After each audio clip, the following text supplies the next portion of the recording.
Hey guys, so once you've learned how to play the C major scale using open strings over at the end of the guitar on the first frets and the open strings, okay, it's a great idea learning this 2-octave C major scale in the 7th position. And it's a 2-octave scale, and here's what it would look like in sheet music, from middle C up to another C note, and then continuing on again for the last octave. So, jumping in, we've got our second finger on the 8th fret of the thick E string. That's our C note. We've got our pinky on the 10th fret of the thick E string. That is our D note.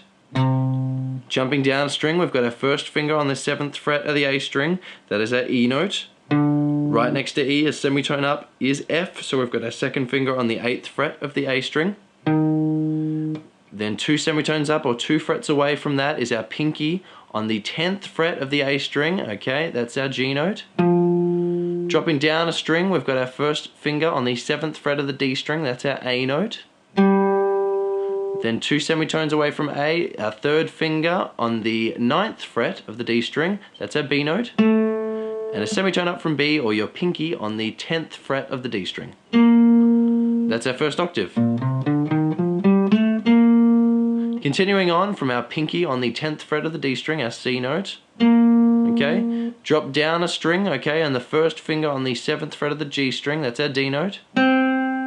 Third finger on the 9th fret of the G string, that's our E note. Right next door to E, or semitone up from E, with our pinky on the 10th fret of the G string, that's our F note. Dropping down a string, we've got our second finger on the 8th fret of the thin B string, okay, that there is our G note.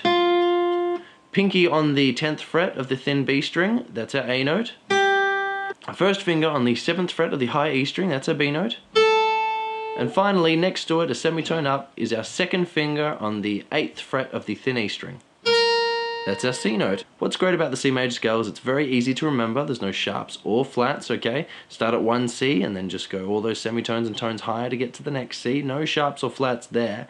And remember, all of the chords that are in the key signature of C major, okay? All these chords here, you can actually play this C major scale over all of them. Creating melodies, riffs, or solo ideas, you can use one scale over all those chords. It's great.